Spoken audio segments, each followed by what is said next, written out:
मातोश्री, बघितलं का? अगं बाई, आई तुळजाभवानीची परडी. पण तुमच्याकडे कोण घेऊन आलं? पुजारी आले तुळजापूरहून. अगं बाई, मोठा शुभशकुनच आहे हो हा. मोहिमेला जाण्या अगोदर. खरंच हो, एकदा का आई भवानीचा गुलाल भाळी लागला की काळजीच मिटली. अगदी मनातलं बोललात राणूबाई. पण ही परडी तुमच्याकडे कशी? ही परडी तर पुजाऱ्यांनी थोरल्या महाली द्यायला हवी होती. थोरल्या मातोश्रींचं डोकं दुखत होतं म्हणून ते आराम करताय.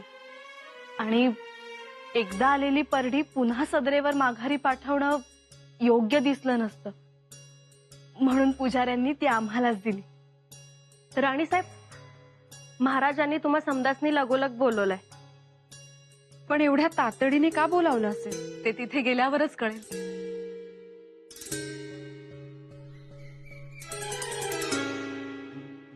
थोरल्याबाई साहेब, तुमची तब्येत ठीक नव्हती असं समजलं. आता ठीक आहे. एवढे धास्तावलो होतो आम्ही.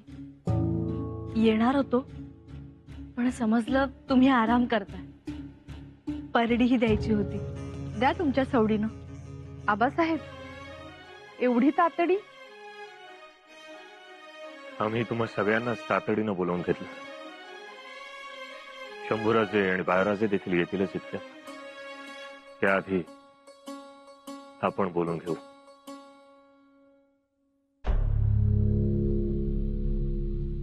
या चिटणीस या.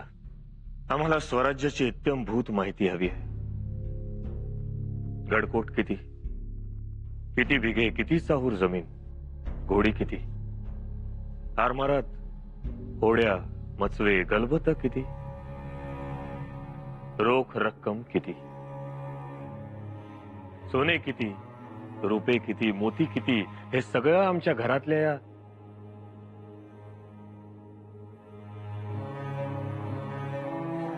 जबाबदार मंडळींसमोर सांगावा.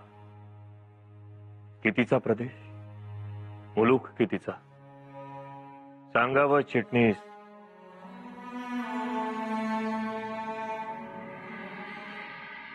काय झालं असेल? त्या जगदीश्वरालाच माहित. बाळाची चिठ्ठीसालाही महाराजांनी बोलवलं होतं. त्याचंही पुढे काय झालं काही कळलं नाही. पण त्यांना का बोलवलं असेल? काय होणार काय नाही याची टांगती तलवार डोक्यावर आहेच. पण एक सांगतो, महाराज चिडणार हमखास. तुम्ही सगळे सशाच्या काळजाचे. असं काय बोलताय पंत? प्रसंग काय ते तर बघा. हो ना. आणि तुम्हाला भीती वाटत नसली म्हणून काय दुसऱ्यांना वाटत नसेल? आणि एक, जर राणी साहेबांनी महाराजांच्या पुढे आपलं नाव घेतलं तर? तुम्ही मंडळी पुढचं का बोलता? जरा दम धरा. आम्ही असा तसा पेच टाकत नाही. आम्हीही महाराजांच्याच तालमीत तयार झालो आहोत. आम्ही संदर्भ कुठला दिलाय माहिती आहे ना? शहाजीराजे महाराजांचा. होय, ही मात्र खेळी उत्तम खेळलाय तुम्ही. सुरनीस झालो म्हणून शेतकरी झालो असतो तर बुद्धी सुद्धा कुरीनं पेरली असती आणि एका बिघ्यात 10 गाडं अक्कल पिकवली असती. पंत, दारुगोळ्याच्या गाड्या येऊन थांबल्यात. आला दारुगोळा? तेवढी चाचणी घेतली असती तर बरं झालं. चाचणी सुरू आहे मानाजी. धमाका झाला की आवाज येईलच.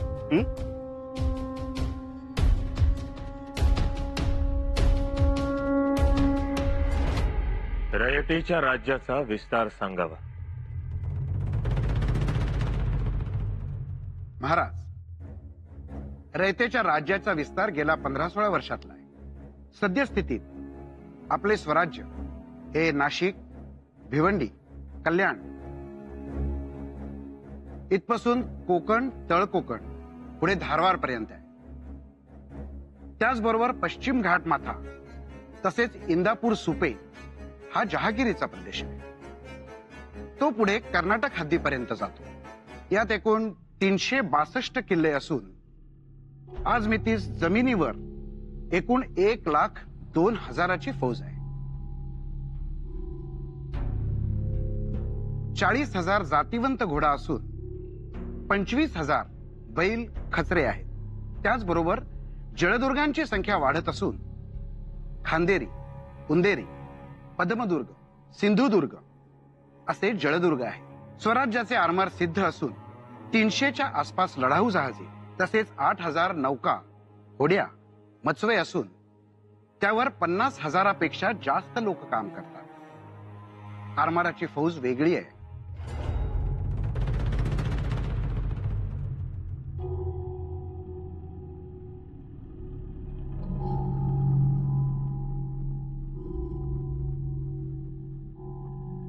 आमच्याकडे पुण्याची जागीर होती.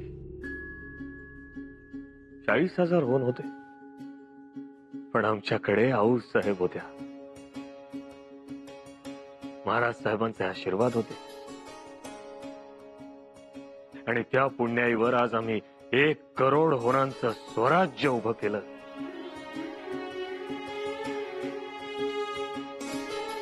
उद्या आम्ही दक्षिणेत उतरणार.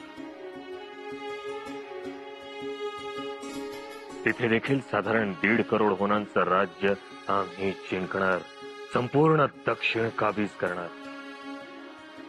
म्हणजे एकूण 2.5 करोड होनांचं राज्य निर्माण होणार.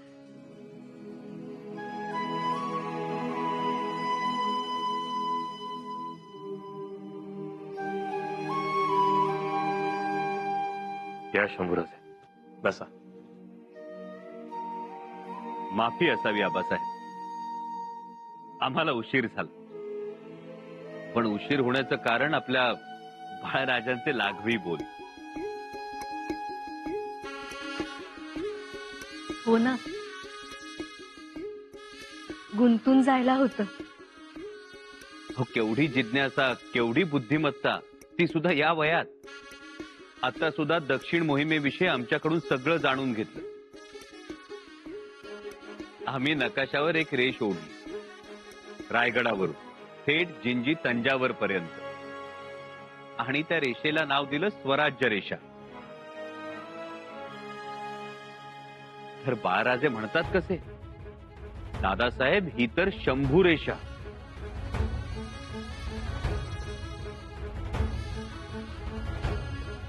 वर विचारलं आम्हाला, कागदावर मारलेल्या रेषा या खूप तिखट असतात ना? आहेत कुठे? आज आले नाहीत तुमच्या सोबत? होते, आतापर्यंत सोबतच होते, परंतु येताना त्यांना आमच्या घोड्याची आठवण झाली. मग गेले त्याला सांगायला.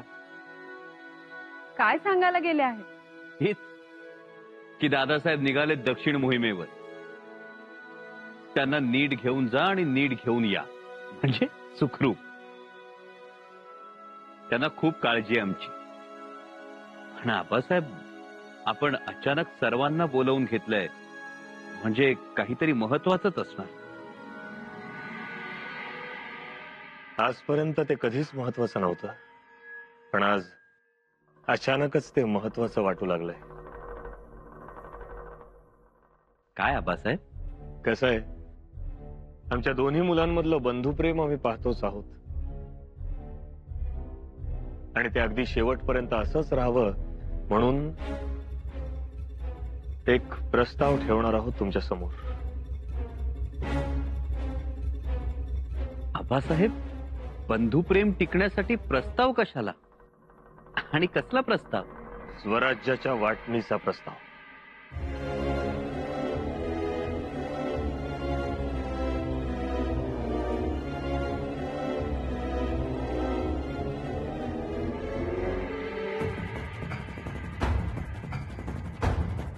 स्वराज्याची वाटणी?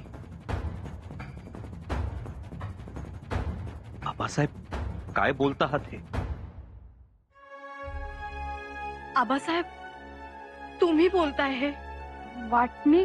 महाराज, काय बोलताय हे?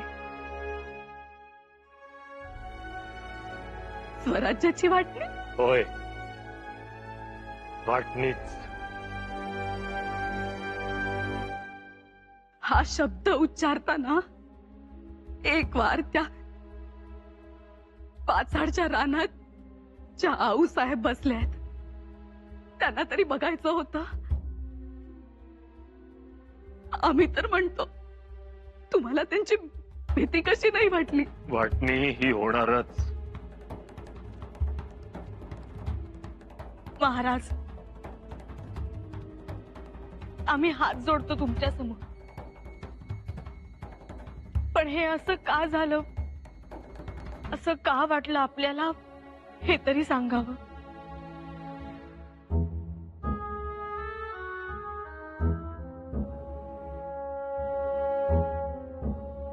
युवराजांनी वाटणी मागितली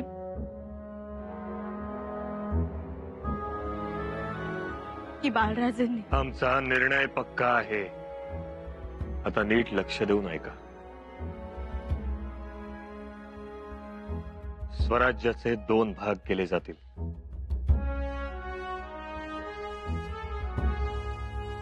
एक हे मूळ स्वराज्य, जे चिटणीसांनी आता वाचून दाखवलं. आणि दुसरा भाग आम्ही दक्षिणात जिंकणार तो. आबासाहेब, यातला कोणता भाग तुम्ही निवडणार?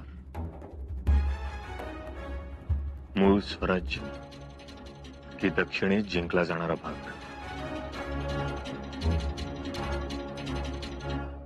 शंभूराजे, तुम्ही थोरले आहात म्हणून निवडीचा मान तुम्हाला. आबासाहेब, आम्ही काय म्हणतो? सावकाशीनं सांगा. आज विचार करा, उद्या सांगा. आम्ही तुमच्या निर्णयाची वाट पाहू. आबा, हा आमचा आदेश आहे असं समजा.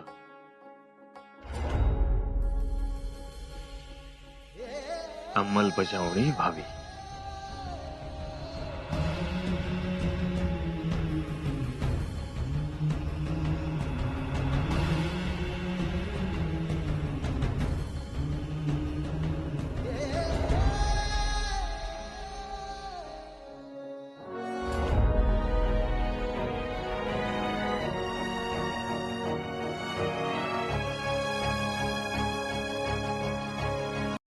कोणाच्या ध्यानी मनेही नसताना हे वाटणीवर कसं बोलले? आम्हाला तर काही सुचतच नाही. मस्तक सुन्न झालंय आमचं. मातोश्री, राहू द्या ती अदब आणि ते मुजरे. सगळं चांगलं असेल तर या गोष्टींना मतलब. हो ना, आम्हाला तर खूप वाईट वाटलं आहे. अंगावर सप सप तलवारी चालल्यात असं वाटत होतं महाराज बोलत असताना. आम्हाला तर गड फिरल्यासारखं वाटत होतं. घेरी येते की काय असं वाटत होतं आम्हाला.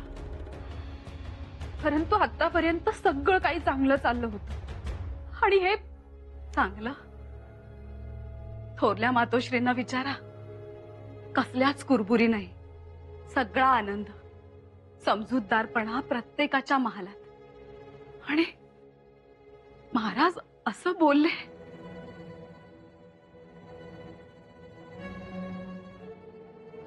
मातोश्री, आबासाहेब बोलल्यानंतर तुम्ही तिथेच त्यांना हरकत घ्यायला पाहिजे होती. हा मुद्दा तिथेच खोडून टाकायला पाहिजे होता तुम्ही. थोरल्या बाईसाहेबांनी हे सगळं केलंही असतं, पण त्याही बिचाऱ्या गडबडून गेल्या असतील. हो ना, त्यांना तरी हे काही आवडलं असणार. बघा ना,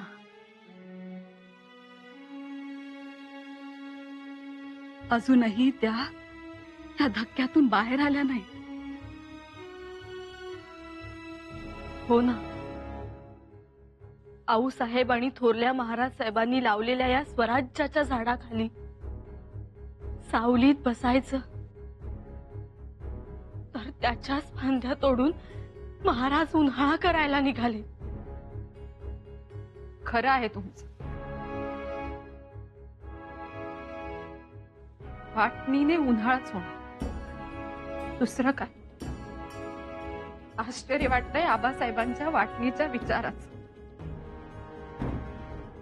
हा वाटणीचा विचार महाराजांचा नाहीच. तुम्हालाही असंच वाटत असेल ना थोरल्या बाईसाहेब?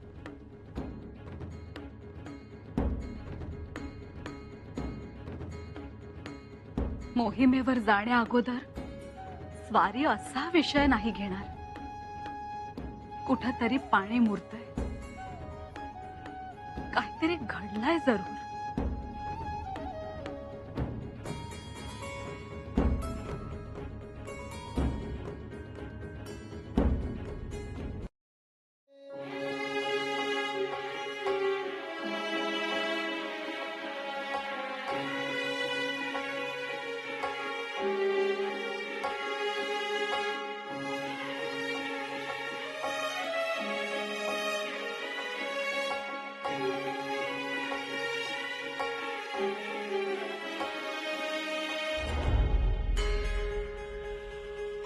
तुम्ही पुन्हा आला. काय झालं? आमच्याकडून काही बोलायचं राहून गेलं का? नाही, खरं तर आम्ही सगळं बोललो होतो. वाटणीचा प्रस्ताव देखील किती सुंदररित्या सांगितला ना? हो, परंतु आम्हाला अगोदरच माहिती होत पुतळ्या राणी साहेब आणि येसूबाई त्याला नक्की विरोध करणार. मग आम्ही देखील पूर्वतयारीनिशीच उतरलो होतो. त्यांनी जेव्हा जेव्हा आघाड्या उतरल्या तेव्हा तेव्हा आम्ही त्या मोडून पाडल्या ना. पण जेव्हा पुतळ्या राणी साहेब आम्हाला म्हणाल्या, पाचाडच्या रानात आऊ साहेब बघताय, तेव्हा खरं सांगतो क्षणभर काळीच लावलं. पण आम्ही मोडलो नाही हं? कारण त्या क्षणी जर आम्ही तिकडे मोडलो असतो ना, तर वाटणीचा प्रस्ताव असा हिमतीनं आम्ही नसतो सांगू शकलो. महाराज, आम्ही चुकलो, क्षमा करा. कशाबद्दल? वाटणीबद्दल. आम्ही कोणाच्याही नजरेला नजर देऊ शकत नाही आता. आमचंच मन आम्हाला खातंय. का? गडावर कोणाला समजलं तर काय विचार करतील आमच्याबद्दल? पण राणी साहेब, आम्ही बोलताना असं काहीच म्हणालो नाही. तुमचं साधं नाव देखील घेतलं नाही. हा आपला मोठेपणा. आपण कुटुंबाच्या नजरेतून आम्हाला पडू दिलं नाही. तेच सांभाळायचं असतं सोयरा राणी साहेब. महाराज, आमचं चुकलं, क्षमा करा आम्हाला. छे, तुम्ही स्वराज्याच्या महाराणी, आम्ही कोण तुम्हाला क्षमा करणारे? आणि धनुष्यातून बाण आता सुटलाय, तो माघारी येणं शक्य नाही. आम्हाला वाटणी नको, खरंच नको. या सगळ्याचा तुम्ही खूप अगोदर विचार करायला हवा होता. पण तुम्ही शेवटी आईच्या आंधळ्या मायेपोटी तुम्ही आज या अशा थराला जाऊन पोचलात. तुम्ही विसरलात तुम्ही स्वराज्याच्या महाराणी आहात. झालं आमच्याकडून. असं नेहमी होत आलंय. तुम्हाला आठवत असेल, मागील मुंजीचा विषय जेव्हा निघाला होता तेव्हा तुम्ही आम्हाला विचारलं होतं आमच्या मुलाचं काय. तेव्हा आम्ही तुम्हाला समजावलं होतं. आताही आम्ही तुम्हाला समजावू शकलो असतो. पण राणी साहेब, आता उशीर झालाय. बाण सुटलाय आणि तो शंभूराजेंच्या परिघात जाऊन पोचलाय.